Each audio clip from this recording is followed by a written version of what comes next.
Malam itu, angin berhembus pelan, tapi membawa hawa yang aneh, dingin dan berat. Di sebuah gang kecil yang jarang dilalui orang, berdirilah sebuah warung soto sederhana. Dari luar, warung itu tampak biasa saja. Lampu kuning, redup, bangku, plastik burger, aroma kuah gurih yang menggoda. Namun, di balik kepulan uap soto yang mengepul dari panci, tersimpan rahasia gelap yang tak pernah dibayangkan orang.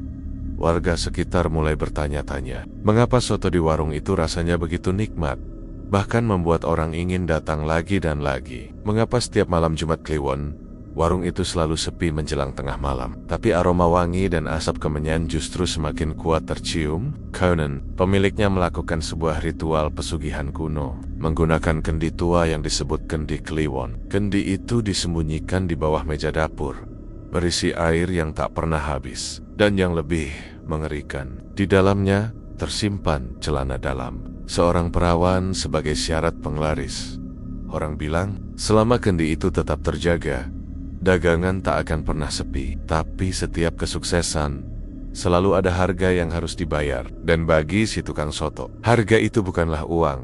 Inilah kisah pesugihan kendi Kliwon, penglaris tukang soto dengan menaruh celana dalam perawan. Dulu, warung soto milik Pak Samin hanyalah warung kecil di ujung gang sempit di daerah yang jarang dilewati orang. Sebuah warung reyot dengan dinding triplek yang sudah mulai lapuk, atap bocor, dan meja kayu yang goyah kalau disentuh sedikit saja. Pagi hingga siang, hanya 2 atau 3 orang yang datang membeli. Sore hari, kursi-kursi plastik kosong seakan menjadi saksi betapa sepinya warung itu.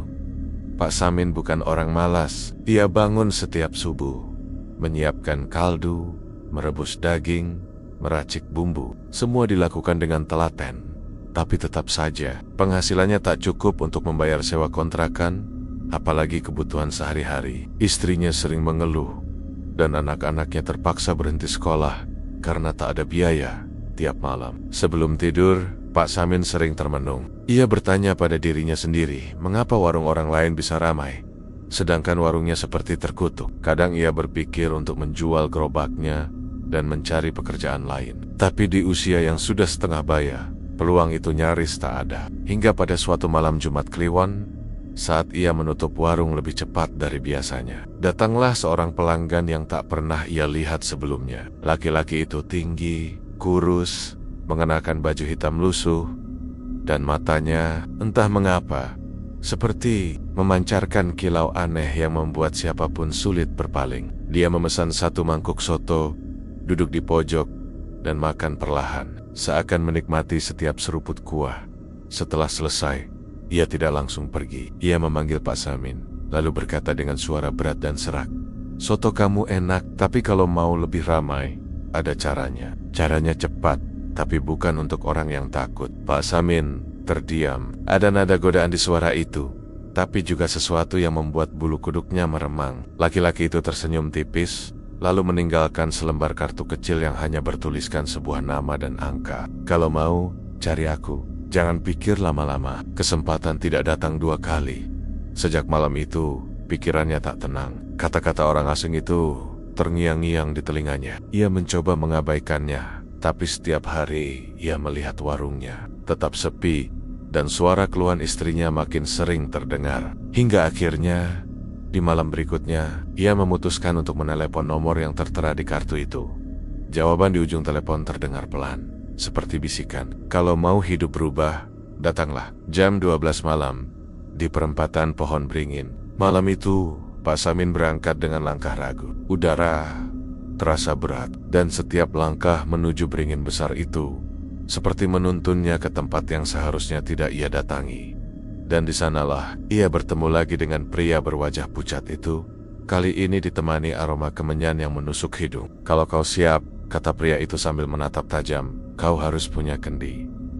Bukan kendi biasa, kendi Kliwon. Di dalamnya nanti akan ada sesuatu yang membuat daganganmu tidak akan pernah sepi." Pak Samin ingin bertanya lebih jauh, tapi pria itu mengangkat tangannya, memberi isyarat untuk diam. "Jangan tanyakan bagaimana, cukup lakukan. Tapi ingat, semua yang datang dari dunia ini akan ada harganya." Saat kembali ke rumah, langit sudah mulai memutih, tapi di tangannya, entah bagaimana, Kini ia menggenggam sebuah kendi tua yang tampak retak di bagian pinggirnya. Ia tidak tahu dari mana kendi itu datang. Yang ia tahu, setelah hari itu, warung sotonya perlahan berubah. Awalnya hanya 1-2 pelanggan baru, tapi dalam seminggu, kursi-kursi yang tadinya kosong mulai penuh. Orang-orang datang dari jauh, bahkan dari luar kota, hanya untuk mencicipi sotonya. Mereka memuji rasanya yang berbeda dan membuat ketagihan. Setiap mangkuk ludes dalam hitungan menit, Pak Samin mulai bisa membayar utang, merenovasi warung, bahkan membeli motor baru. Istrinya bahagia, anak-anaknya kembali sekolah. Hidup yang dulu suram, kini tampak terang. Namun di balik semua itu, ada satu hal yang ia simpan rapat-rapat di bawah meja dapurnya. Kendi tua itu selalu berada di sana, terisi air yang entah mengapa tidak pernah habis. Dan setiap malam Jumat Kliwon, ia melakukan sesuatu yang tidak pernah ia ceritakan pada siapapun. Sesuatu yang berkaitan dengan sebuah celana dalam milik seorang perawan yang kini terendam di dalam kendi itu. Pak Samin tahu, kesuksesannya kini bukan hadiah. Itu adalah utang, dan utang selalu harus dibayar.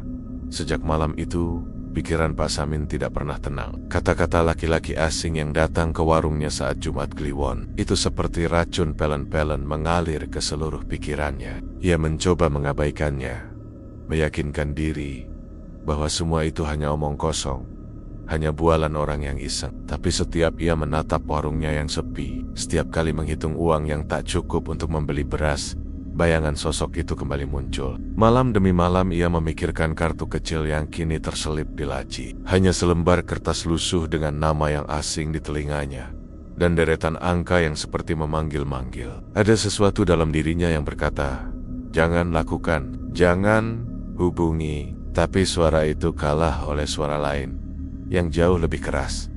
"Kamu butuh ini, kamu butuh berubah." Hingga pada malam keempat, tepat saat bulan menggantung bulat penuh di langit, ia menyerah. Tangannya bergetar saat meraih telepon, memencet angka demi angka. Nada sambung terdengar panjang dan lambat, seolah waktu melar. "Ya," suara di ujung telepon begitu pelan, nyaris seperti bisikan. "Ini, saya, yang punya warung soto. Anda pernah datang. Aku tahu siapa kamu." Potong suara itu. "Tetap tenang. Kalau kau serius, datanglah ke perempatan Pohon Beringin. Malam ini, jam 12. Jangan terlambat." Hanya itu, sambungan terputus sebelum Pak Samin sempat bertanya. Ia menatap jam dinding baru pukul 10 malam. 2 jam terasa seperti 2 hari. Tepat pukul 11:30, ia meninggalkan rumah, berjalan menyusuri gang kecil yang sepi. Udara malam itu terasa berat, dan entah kenapa, langkahnya menjadi semakin lambat ketika bayangan besar pohon beringin mulai terlihat di kejauhan. Pohon itu sudah lama dikenal orang sekitar sebagai tempat yang angker. Akar-akarnya menjuntai seperti tangan-tangan raksasa yang ingin meraih siapa saja yang lewat. Tidak ada orang waras yang mau berdiri di dekatnya saat tengah malam, apalagi saat bulan purnama bersinar. Tepat pukul 12 kurang sedikit, sosok itu muncul dari balik akar besar. Ia mengenakan baju hitam yang kali ini tampak lebih rapi, tapi wahannya pucat, hampir seperti tidak dialiri darah. Matanya tetap sama tajam, menembus, membuat siapapun merasa telanjang di hadapannya. "Kau datang," katanya pelan, seolah bukan bertanya. Pak Samin hanya mengangguk.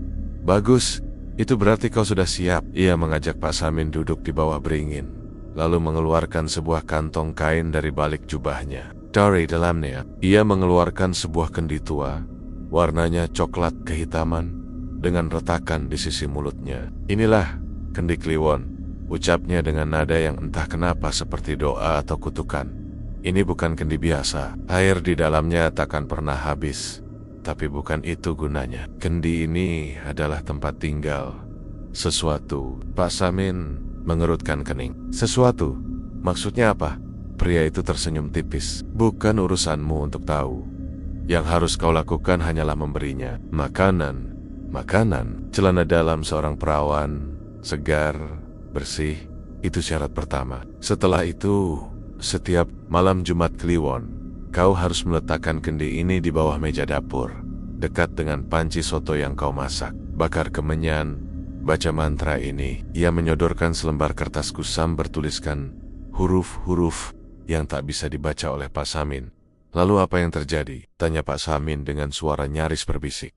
Daganganmu akan laris. Orang akan ketagihan. Mereka akan datang dari jauh, tak peduli hujan atau panas. Tapi ia menatap lurus ke mata Pak Samin. Semua ada harga, dan harga ini mahal. Pak Samin menelan ludah. Harga seperti apa? Bukan uang, jawab pria itu.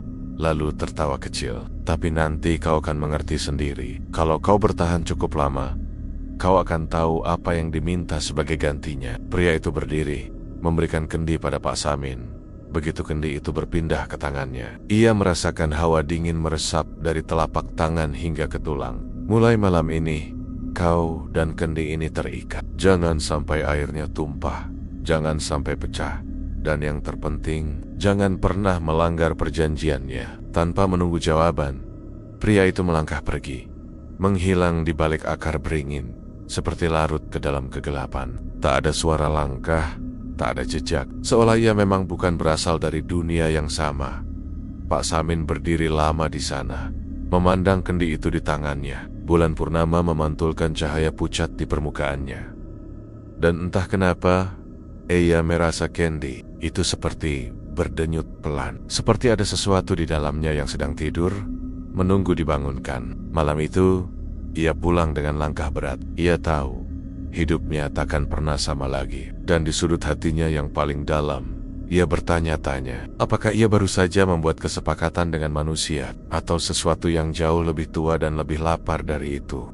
Sejak membawa kendi itu pulang, hari-hari Pak Samin terasa aneh. Ia tidak pernah bercerita pada istrinya tentang dari mana benda itu berasal. Ia hanya bilang, kendi tua itu adalah warisan keluarga yang ia temukan kembali. Istrinya tidak curiga, karena bagi orang biasa, itu hanya terlihat seperti kendi retak yang sudah lama tak terpakai. Namun di dalam dirinya, Pak Samin tahu, kendi itu bukan benda biasa. Ada rasa dingin yang mengalir setiap kali ia menyentuhnya. Dingin yang tidak seperti hawa malam, tapi dingin yang menusuk dari dalam, merayap ke sumsum tulang. Dan setiap kali ia menatap permukaannya, ia merasa seolah kendi itu sedang mengamatinya. Malam pertama setelah pertemuan di bawah beringin, ia membuka lipatan kertas yang diberikan oleh pria misterius itu. Tulisan di atasnya bukan huruf yang ia kenali. Bentuknya melengkung-lengkung, seperti akar pohon yang saling lilit. Ia tidak tahu bagaimana membacanya. Tapi entah kenapa, saat matanya menelusuri baris demi baris, di kepalanya terdengar suara berbisik, mengucapkan kata-kata itu dengan jelas. Dan disitulah ia mulai memahami syaratnya. Syarat pertama, kendi harus selalu berisi air. Air itu tidak boleh habis, tidak boleh dibuang, tidak boleh terganti sepenuhnya. Syarat kedua, di dalam kendi harus ada celana dalam seorang perawan. Harus asli, bukan milik janda, bukan milik wanita yang sudah bersuami. Tidak boleh tercampur. Kotoran tidak boleh robek. Syarat ketiga, setiap malam Jumat Kliwon, kendi harus ditempatkan di bawah meja dapur, persis di dekat panci soto yang sedang dimasak. Setelah kendi diletakkan, ia harus membakar kemenyan hitam yang sudah disiapkan. Ala pria itu, asapnya akan mengelilingi dapur. Lalu, ia harus membaca mantra yang tertulis di kertas itu sebanyak 7 kali. Tapi yang membuatnya merinding adalah syarat terakhir, yang ditulis di bagian bawah kertas dengan huruf yang lebih tebal. Setiap 1 tahun, harus ada yang dikorbankan. Bukan binatang, bukan barang, tapi nyawa. Nyawa yang belum ternoda. Membaca itu, Pak Samin gemetar. Ia ingin mengabaikan, ingin meyakinkan dirinya bahwa itu hanyalah ancaman kosong. Tapi di sudut hatinya, ia ingat tatapan tajam pria misterius itu saat berkata bahwa harga yang harus dibayar mahal. Kini ia mengerti maksudnya. Malam itu, ia menyiapkan kendi sesuai petunjuk. Ia tidak tahu harus mendapatkan syarat itu dari mana.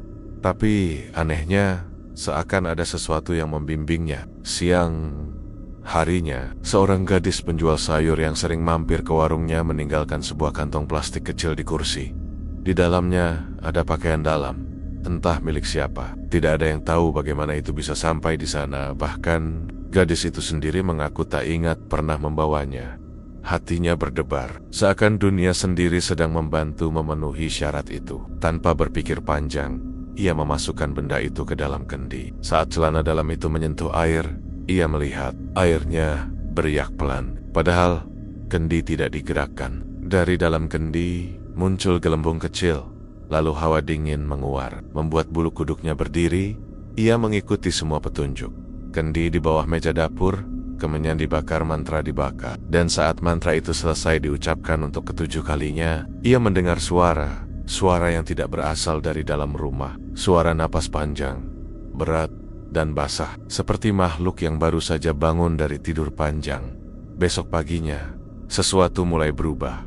Orang-orang berdatangan. Mereka memuji rasa sotonya yang aneh tapi nagih. Beberapa bahkan memesan 2 kali. Ia mulai merasakan uang mengalir.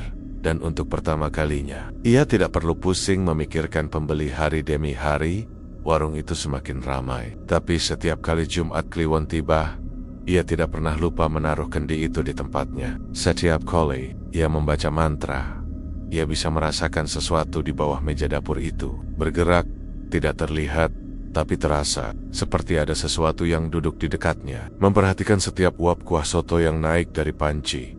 Dan dalam hatinya, ia tahu, ia telah menandatangani perjanjian yang tidak tertulis. Perjanjian yang tidak bisa ia batalkan. Karena kini, warungnya bukan hanya miliknya.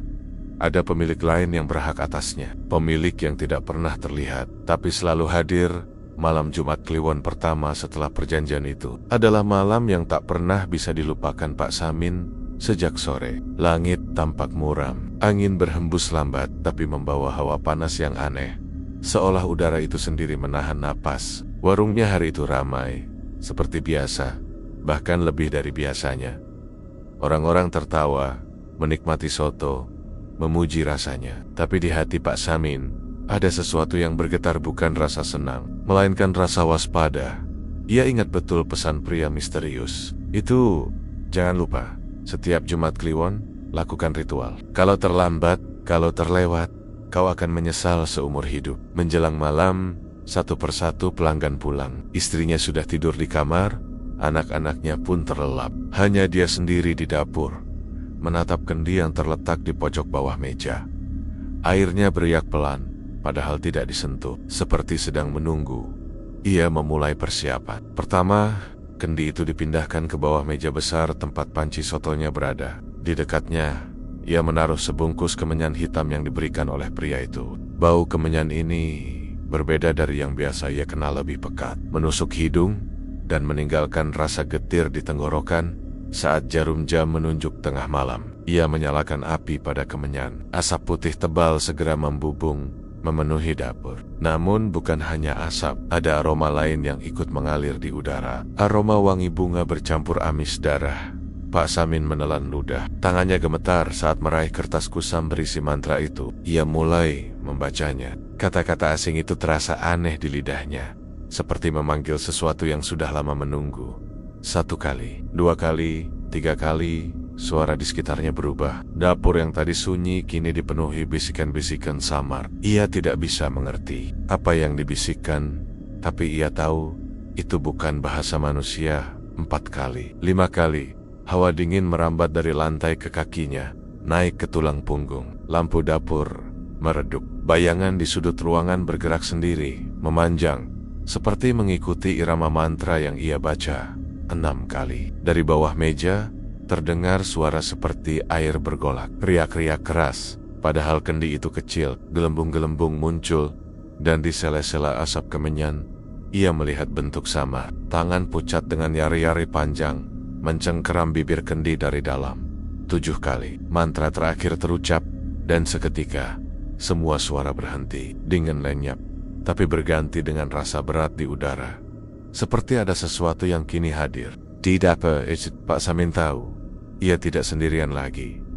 Ia tidak berani melihat langsung ke bawah meja, tapi dari sudut matanya, ia bisa merasakan ada sesuatu di sana. Sesuatu yang bergerak pelan, mengitari panci sotonya, seperti sedang mencium aromanya, menikmatinya, bahkan memberkati. Asap kemenyan terus membubung, hingga akhirnya padam sendiri. Suasana kembali sunyi, tapi kendi itu kini memantulkan cahaya redup yang entah berasal dari mana. Airnya tak lagi bening, ada kilatan merah di dalamnya, seperti darah yang sangat tipis, Tanpa sadar, Pak Samin tersenyum kecil. Di lubuk hatinya, ia tahu ritual itu berhasil. Tapi di balik rasa puas, ada rasa takut yang tak bisa ia jelaskan. Karena meski tidak ada suara, ia bisa merasakan tatapan dari sesuatu yang bersembunyi. Di dalam kendi itu, tatapan yang menembus kulit, tulang, dan pikiran.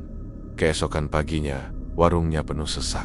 Lebih ramai dari hari sebelumnya. Pelanggan bukan hanya mereka makan dengan lahap.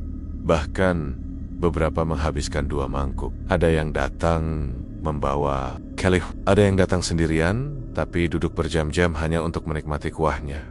Malam Jumat Kliwon itu menjadi awal dari sebuah rutinitas yang tidak boleh terlewat. Dan setiap kali ritual selesai, rezekinya selalu berlipat. Namun setiap kali ia membaca mantra itu, ia merasakan sesuatu yang aneh. Suara napas di telinganya, sentuhan dingin di pergelangan kaki, atau bayangan yang berdiri di sudut ruangan, lalu menghilang saat ia mencoba menatapnya langsung. Pak Samin mulai mengerti. Ia tidak hanya memanggil sesuatu untuk membantu. Ia telah membuka pintu, dan yang masuk kini tinggal bersamanya. Perubahan itu datang perlahan, tapi pasti. Awalnya hanya beberapa pelanggan yang berkomentar. Sotonya enak, Pak. Rasanya beda. Nada mereka memuji, tapi ada sesuatu di mata mereka yang membuat Pak Samin tidak nyaman. Tatapan itu terlalu dalam, seperti tatapan orang yang sedang jatuh cinta atau ketagihan. Minggu demi minggu, jumlah pelanggan bertambah. Mereka tidak hanya datang dari sekitar kampung, tapi juga dari desa-desa lain. Ada yang rela menempuh perjalanan jauh hanya untuk makan di warungnya. Bahkan, ada yang datang 2 kali sehari, pagi dan malam. Pak Samin mulai memperhatikan sesuatu. Pelanggan yang datang, terutama yang baru pertama kali mencoba, akan menunjukkan reaksi yang sama. Mulut terdiam setelah suapan pertama. Mata membesar. Lalu wajah mereka berubah menjadi senyum lebar yang aneh. Senyum yang tidak sekadar puas, tapi seperti tersihir. Setelah itu, mereka akan makan dengan lahap, seolah takut makanan itu akan hilang kalau tidak segera dihabiskan. Beberapa di antara mereka mulai menunjukkan kebiasaan ganjil. Ada yang menatap panci soto lama sekali sebelum memesan. Ada pula yang, tanpa sadar, menggumamkan kata-kata tak jelas sambil mengadu-adu kuahnya. Bahkan pernah, seorang pelanggan perempuan muda memejamkan mata sambil tersenyum. Dan dari bibirnya terdengar bisikan, "Terima kasih, sudah izinkan aku mencicipi." Kata "aku" yang diucapkannya terdengar bukan miliknya sendiri. Rasanya memang berubah. Pak Samin sendiri tidak mengerti mengapa. Ia selalu menggunakan resep yang sama, bahan yang sama. Tapi entah mengapa, kuahnya kini terasa lebih hidup. Setiap tegukan seperti meninggalkan rasa hangat yang menjalar dari lidah, turun ke tenggorokan, lalu menyebar ke seluruh tubuh. Pelanggan sering bilang, setelah makan, mereka merasa segar dan berenergi, bahkan seperti sedang jatuh cinta. Namun ada efek lain yang lebih mengerikan. Beberapa pelanggan mulai mengalami mimpi aneh setelah makan di warungnya. Mereka bercerita, dalam mimpi itu, mereka berada di sebuah dapur tua dengan cahaya temaram, duduk di kursi kayu, dan di hadapan mereka ada mangkuk soto yang mengepulkan asap. Di seberang meja, duduk seorang wanita berambut panjang, wajahnya tertutup. Bayangan, hanya mata merahnya yang terlihat. Wanita itu menatap mereka sambil tersenyum, lalu berkata, "Habisin, jangan sisakan sedikit pun." Anehnya, meski mimpi itu terdengar menyeramkan, mereka mengaku tidak takut, bahkan merasa senang. Beberapa dari mereka justru kembali lagi keesokan harinya untuk makan. Seperti ada yang memanggil.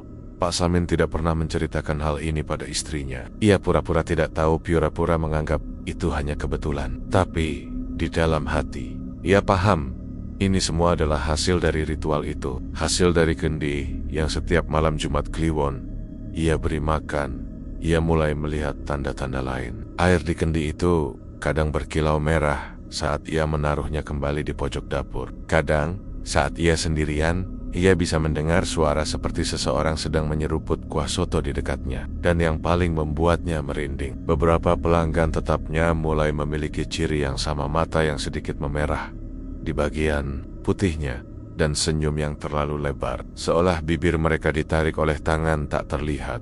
Suatu malam, ketika ia sedang menutup warung, seorang pelanggan lama datang tergesa-gesa, Lelaki itu tampak pucat, keringat membasahi pelipisnya. Ia duduk, memesan 1 mangkuk soto, dan memakannya tanpa berbicara. Setelah mangkuk itu kosong, ia menatap Pak Samin dan berkata pelan, "Kalau saya nggak makan ini, saya nggak bisa tidur. Tolong jangan berhenti masak, Pak. Tolong." Kata-kata itu membuat dada Pak Samin terasa sesak. Ia sadar, dagangannya bukan lagi sekadar makanan.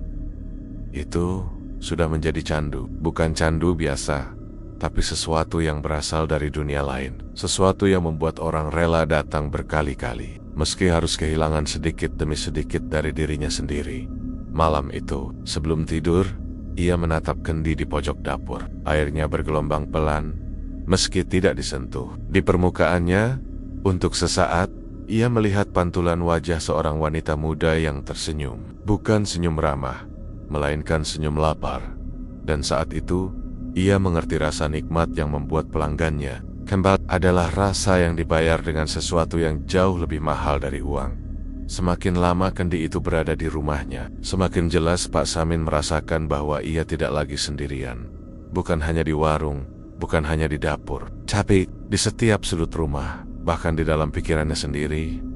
Awalnya, gangguan itu datang kecil-kecilan. Sendok yang ia taruh di meja tiba-tiba berpindah ke lantai. Pintu lemari terbuka sendiri. Suara langkah kaki terdengar di dapur saat semua orang sudah tidur. Ia mencoba mengabaikannya, berpura-pura tidak peduli. Tapi setiap kali ia memandang kendi itu, ia merasakan tatapan yang membuat punggungnya kaku. Hingga suatu malam, gangguan itu mulai berbicara.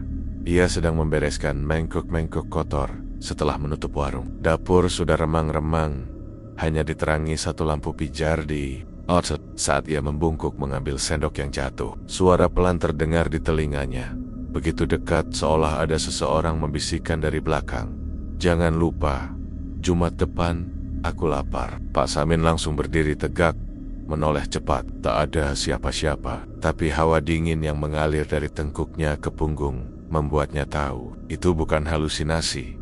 Mulai dari situ, suara-suara itu datang semakin sering. Kadang saat ia sedang melayani pelanggan, ia mendengar gumaman di antara keramaian, padahal mulut semua orang sibuk mengunyah. Kadang saat ia memotong daging, ada bisikan yang mengucapkan kata-kata yang tidak ia mengerti. Tapi entah kenapa, membuat tangannya terhenti dan bulu kuduknya berdiri. Tak hanya suara, tapi juga penampakan. Bayangan-bayangan bergerak di sudut matanya. Terlalu cepat untuk ia lihat jelas, tapi cukup untuk membuatnya yakin ia tidak sendiri. Pernah, ketika ia sedang membersihkan meja dapur, ia melihat dari sudut mata sepasang kaki pucat berdiri di bawah meja. Ujungnya basah seperti habis direndam air. Saat ia menunduk untuk memastikan, tak ada apa-apa, hanya kendi itu diam di tempatnya, dengan air yang tampak lebih keruh dari biasanya.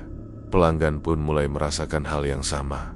Ada yang mengaku saat makan di warung itu, mereka merasa ada orang yang berdiri di belakang punggung mereka, mengawasi setiap suapan. Ada pula yang bercerita, sendok di tangan mereka seperti dipegang oleh tangan lain, dingin dan licin, seolah berasal dari dalam air. Gangguan itu paling parah setiap mendekati malam Jumat Kliwon. Rumah terasa lebih berat, udara di dalamnya lebih dingin dari luar. Anak-anak Pak Samin pernah mengeluh melihat seorang perempuan berambut panjang berjalan melewati dapur tengah malam. Istrinya mengira itu mimpi, tapi suatu malam ia sendiri melihat bayangan perempuan itu melintas, lalu menghilang di dekat kendi. Yang paling membuatnya merinding adalah kejadian saat ia lupa menaruh kendi di bawah meja dapur pada malam Kliwon. Hari itu ia terlalu lelah dan berpikir menundanya tidak akan masalah. Tengah malam, ia terbangun karena mendengar suara berisik dari dapur panci jatuh. Sendok berloncatan di lantai. Ia bergegas ke sana dan menemukan semua peralatan masaknya berserakan. Kendi itu sudah berpindah sendiri ke bawah meja. Meski ia yakin tadi sore ia menaruhnya di pojok lemari. Air di dalamnya meluap, membasahi lantai, dan di tengah genangan itu ia melihat jejak kaki kecil menuju pintu belakang, lalu menghilang begitu saja. Sejak malam itu, ia tidak pernah berani melanggar aturan lagi. Kendi selalu ia letakkan di tempatnya. Kemenyan selalu ia bakar. Mantra selalu ia baca. Tapi gangguan tidak pernah benar-benar berhenti. Ada malam-malam saat ia terbangun, mendengar suara sendok mengaduk kuah di dapur. Padahal semua orang sedang tidur. Kadang ia mencium aroma wangi bercampur amis yang sama, seperti saat ritual, meski tidak ada kemenyan yang dibakar. Dan setiap kali ia menatap kendi itu terlalu lama, ia merasa ada wajah lain yang muncul di permukaan air. Wajah perempuan muda, pucat, dengan mata merah menyala. Perempuan itu tidak pernah berbicara, hanya menatapnya dengan senyum yang terlalu lama untuk dianggap wajar. Pak Samin tahu, ini bukan lagi sekadar penglaris. Ini adalah rumah bagi sesuatu yang lapar, sesuatu yang menuntut, dan sesuatu yang perlahan-lahan merenggut kewarasannya. Sejak awal, sosok itu tidak pernah menjelaskan secara gamblang apa yang akan diminta sebagai imbalan. Saat perjanjian dibuat, yang Pak Samin dengar hanya kalimat samar, seperti bisikan di antara angin malam. Setiap kesuksesan yang sepadan. Awalnya, ia berpikir harga yang dimaksud hanyalah ritual, kemenyan, dan menjaga kendi tetap penuh. Tidak ada nyawa yang disebut, tidak ada darah yang diminta. Namun, malam demi malam, bisikan itu berubah menjadi perintah. Dan perintah itu semakin lama semakin sulit diabaikan. Malam Jumat Kliwon ketiga setelah ia mulai memakai kendi itu, Pak Samin bermimpi aneh. Dalam mimpinya, ia berada di dapur warung, tapi semua mangkuk sotonya kosong, hanya berisi air keruh. Dari dalam air itu muncul tangan-tangan pucat, meraih ke permukaan, menggenggam udara seolah memohon sesuatu. Saat ia terbangun, jantungnya berdetak kencang. Di telinganya masih terngiang suara yang sama. Aku lapar. Bukan hanya lapar dagangan. Hari itu ia mengabaikan. Tapi entah kebetulan atau bukan, keesokan harinya, salah satu pelanggan setianya, seorang pedagang sayur di pasar, ditemukan pingsan di rumahnya. Kata tetangga, perempuan itu seperti kehilangan darah. Wajahnya pucat pasi, tidak ada tanda luka, tapi matanya terbuka lebar, kosong, seperti menatap sesuatu yang tak terlihat. Pak Samin mulai curiga, namun rasa takutnya kalah oleh rasa serakah. Warungnya semakin ramai, uang mengalir deras. Ia menutup telinga dari rasa bersalah, berpikir itu hanya kebetulan. Tapi kejadian itu terulang. Beberapa minggu kemudian, seorang pemuda yang suka nongkrong di warungnya mendadak hilang. Polisi mencari, tapi tidak ada jejak. Yang aneh, malam sebelum menghilang, pemuda itu terlihat sendirian di warung Pak Samin. Duduk diam di meja paling belakang, menatap ke arah dapur tanpa berkedip. Dan di sudut dapur, kendi itu tampak berembun, seperti baru saja disentuh dari dalam. Semakin lama, korban terasa lebih terpilih. Mereka yang hilang atau sakit selalu punya satu kesamaan. Pernah makan di warung Pak Samin, dan selalu datang di malam Jumat Kliwon. Hingga akhirnya, suatu malam, ia melihat sendiri. Warung sudah tutup. Ia sedang merapikan piring saat mendengar pintu belakang terbuka. Suara langkah kaki pelan mendekat, tapi saat ia menoleh, tak ada siapa-siapa. Ia berjalan menuju dapur, dan di sanalah ia melihat kendi itu bergetar pelan. Air di dalamnya berputar, lalu perlahan berubah menjadi merah gelap. Dari permukaan air muncul wajah perempuan yang sering ia lihat di pantulan kendi. Kali ini lebih jelas, lebih dekat. Mata merah itu menatapnya, bibir pucatnya bergerak. Satu lagi, atau kau yang akan kubawa.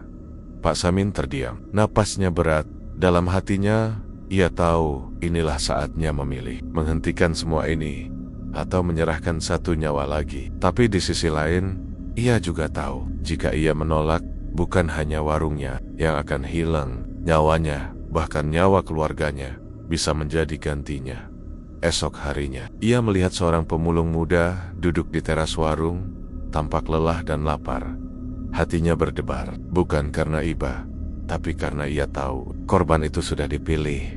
Dan malam itu, saat semua orang tertidur, Pak Samin membawa kendi itu ke dapur. Tidak ada teriakan, tidak ada darah di lantai, hanya keheningan yang lebih mencekam dari kematian itu sendiri. Paginya, pemulung itu hilang. Tak seorang pun tahu kemana. Tapi kendi tampak lebih penuh dari biasanya. Sejak saat itu, Pak Samin mengerti, setiap kesuksesan sotonya dibuat dengan sesuatu yang lebih berharga dari uang, nyawa manusia.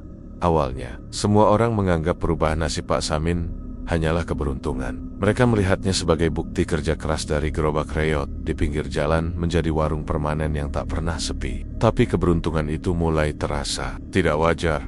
Sejak warungnya ramai, terlalu banyak hal aneh yang terjadi di kampung. Gadis-gadis muda tiba-tiba menghilang tanpa jejak. Ada yang pergi ke pasar, tapi tak pernah kembali. Ada yang pamit ke rumah temannya, tapi lenyap di jalan. Anehnya, banyak dari mereka terakhir kali terlihat makan di warung soto Pak Samin. Awalnya cuma bisik-bisik, itu cuma kebetulan. Tapi kebetulan yang terulang terlalu sering, akhirnya menjadi gosip yang sulit dibungkam. Ibu-ibu di pasar mulai saling pandang ketika membicarakannya. Bapak-bapak yang nongkrong di pos ronda mulai menurunkan suara setiap kali nama Pak Samin disebut. Suatu malam, warga yang ronda melihat cahaya redup dari dapur warung Pak Samin. Padahal jam sudah lewat tengah malam. Mereka juga mencium bau aneh campuran wangi bunga melati dan amis darah yang samar. Salah satu dari mereka, Junaidi, berani mengintip dari celah jendela belakang. Yang ia lihat membuat tubuhnya kaku. Pak Samin sedang duduk di lantai, menghadap kendi besar yang berisi air pekat. Di sebelahnya ada pakaian dalam perempuan yang tampak. Bibirnya bergerak pelan, seperti berbicara pada seseorang, meski tak ada orang lain di sana. Junaidi menelan ludah, lalu mundur pelan-pelan. Tapi sebelum ia pergi, ia bersumpah melihat bayangan perempuan berambut panjang berdiri tepat di belakang Pak Samin. Wajahnya menunduk, rambutnya menutupi seluruh muka. Kabar itu cepat menyebar, namun tak ada yang berani menegur langsung. Mereka tahu, berurusan dengan orang yang terlibat pesugihan bukan perkara sederhana. Lagi pula, banyak yang masih datang makan di warung itu. Meski di dalam hati mereka mulai merasa tidak nyaman. Puncaknya, saat keluarga seorang gadis bernama Ratih melapor ke polisi. Ratih hilang setelah terakhir kali terlihat membeli soto di warung Pak Samin. Polisi datang, memeriksa sekilas, tapi tak menemukan bukti. Namun warga yang berada di sekitar lokasi melihat sesuatu yang lebih menyeramkan daripada hasil pemeriksaan. Itu, saat polisi pergi, dari celah pintu dapur, terlihat Pak Samin memeluk kendi itu erat-erat, seperti seorang ibu memeluk anaknya. Sejak malam itu, beberapa warga mulai berjaga di dekat warungnya. Bukan untuk menangkapnya, tapi untuk mengawasi siapa lagi yang akan menjadi pilihan berikutnya. Dan meski mereka tidak bicara terang-terangan, semua orang di kampung itu merasakan hal yang sama. Warung soto itu bukan lagi tempat makan biasa. Ia adalah gerbang kecil menuju sesuatu yang lebih gelap. Dan setiap mangkuk sotonya mungkin saja dibumbui harga yang dibayar dengan nyawa. Akhir itu datang, bukan dengan teriakan, tapi dengan sunyi yang mengiris. Semua bermula dari satu hal kecil tumbal tahun itu terlambat. Pak Samin terlalu sibuk melayani pembeli, hingga ia lupa bahwa malam itu adalah Jumat Kliwon. Malam kerek, ia harus memberikan satu nyawa perawan kepada kekuatan yang selama ini mengangkat rezekinya. Ia mengira bisa menunda sehari. Ia salah besar. Menjelang tengah malam, hujan turun tiba-tiba. Angin berdesing di antara sela rumah membawa aroma melati yang terlalu pekat hingga membuat dada sesak. Lampu-lampu di warungnya padam satu persatu, padahal listrik di rumah tetangga masih menyala. Pak Samin tahu, itu bukan pemadaman biasa. Ia masuk ke dapur, bergegas menuju kendi besar yang selama ini menjadi pusat kekayaannya. Air di dalamnya beriak, meski tidak ada yang menyentuh. Bau amis bercampur anyir darah tercium begitu kuat, membuat perutnya mual. Tiba-tiba, dari dalam kendi, muncul tangan pucat berjemari panjang, meraih pinggirannya. Pak Samin mundur, matanya terbelalak. Suara perempuan berbisik, "Kau berjanji." Suara itu pelan, tapi menggema di seluruh ruangan. Dari kendi itu, perlahan muncul sosok perempuan berambut panjang. Wajahnya pucat dengan mata kosong seperti kaca retak. Tangannya menggenggam celana dalam yang sudah berubah warna menjadi coklat kemerahan. Pak Samin memohon, "Beri aku waktu. Aku akan cari tumbal besok." Tapi sosok itu hanya tersenyum miring, memperlihatkan jiji-jiji hitam nia. Dari arah pintu, terdengar suara langkah. Banyak sekali, tapi saat ia menoleh, tak ada siapa-siapa. Hanya bayangan-bayangan manusia yang bergerak cepat di dinding, mengelilinginya. Tiba-tiba, kakinya kaku. Ia tak bisa lari. Tubuhnya ditarik oleh sesuatu yang dingin dan licin dari dalam kendi. Ia berteriak, mencoba meraih meja, tapi semua benda di sekitarnya seperti menjauh dengan sendirinya. Tangannya terakhir kali memukul lantai, meninggalkan bekas darah. Sebelum kepalanya tenggelam ke dalam kendi yang ukurannya mustahil menampung tubuh manusia. Keesokan paginya, warga menemukan warung itu terbuka. Soto masih terhidang di meja, tapi kursi-kursinya terbalik. Di dapur, kendi besar itu berdiri di sudut. Airnya bening, tapi di dasarnya ada sesuatu yang samar seperti wajah Pak Samin. Matanya terbuka lebar, mulutnya membentuk jeritan yang tak bersuara. Tak ada yang tahu pasti apa yang terjadi malam itu. Polisi mencatatnya sebagai orang hilang, tapi warga, mereka tahu. Mereka tidak lagi menyentuh soto di warung itu. Warungnya dibiarkan kosong, namun kendi itu tetap ada di sana, menunggu. Beberapa orang yang nekat mengintip mengaku melihat airnya masih beriak, seolah ada sesuatu di dalamnya yang belum selesai menuntut. Dan sejak malam kematian Pak Samin, setiap Jumat Kliwon, bau melati yang pekat bercampur amis darah kembali menyelimuti kampung itu. Hanya satu pesan yang tersisa di benak mereka semua. Perjanjian dengan yang tak kasat mata tak pernah bisa dibatalkan. Kadang manusia lupa bahwa jalan pintas selalu punya harga. Dan harga itu hampir selalu lebih mahal daripada apapun yang pernah kita bayangkan. Pak Samin hanya ingin dagangannya laris. Ia hanya ingin rezekinya mengalir. Keinginan yang wajar kan? Tapi di balik itu, ia memilih pintu yang salah. Pintu yang dijaga oleh sesuatu yang tidak pernah memberi dengan cuma-cuma. Pesugihan itu seperti meminjam uang dari lintah darat yang tak terlihat. Awalnya manis, hasilnya cepat, semua terasa mudah. Tapi tagihannya bukan dalam bentuk uang. Tagihannya adalah nyawa, ketenangan, bahkan jiwamu sendiri. Dan saat kau tak mampu membayar, mereka akan mengambilnya dengan cara yang tak pernah kau duga.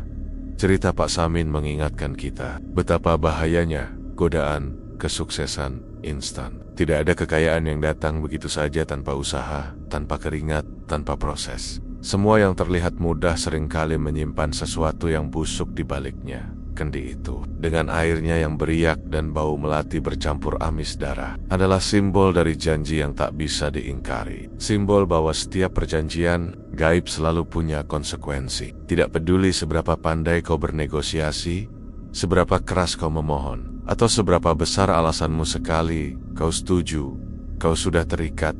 Dan yang paling mengerikan, mereka tidak pernah lupa, bisa setahun, 10 tahun, bahkan seumur hidup. Tapi pada akhirnya, semua yang kau pinjam akan diminta kembali, termasuk nyawa orang-orang yang kau sayangi, atau nyawamu sendiri. Mungkin ada yang menganggap cerita ini hanya mitos, hanya cerita warung kopi yang dibumbui agar terdengar menakutkan. Tapi tanyakan pada mereka yang pernah melihat kendi itu. Tanyakan pada warga yang pernah mencium bau melati bercampur darah setiap malam Jumat Kliwon. Tanyakan pada keluarga, gadis-gadis yang menghilang tanpa jejak. Semua itu adalah jejak. Jejak yang ditinggalkan oleh perjanjian gelap. Dan pesan ini sederhana. Jangan pernah tergoda mengambil jalan yang kau tahu dipenuhi bayangan. Karena sekali kau melangkah, bayangan itu akan mengikutimu. Bahkan sampai ke liang lahat. Ingatlah, rezeki yang bersih membawa tenang. Tapi rezeki yang kotor hanya akan mengundang maut yang datang perlahan, diam-diam, dan pasti. Jangan sampai kau menjadi cerita berikutnya. Dan begitulah akhir kisah pesugihan kendi Kliwon milik seorang tukang soto. Sebuah peringatan bahwa tak semua keberuntungan berasal dari kerja keras. Ada rezeki yang datang bersama darah. Ada kesuksesan yang berjalan beriringan dengan kutukan. Kalau kau pernah mendengar bau melati bercampur amis darah di tengah malam, mungkin itu tanda bahwa ada perjanjian gelap yang sedang menagih bayarannya. Ingat, di dunia ini ada hal-hal yang lebih mengerikan dari sekadar kematian.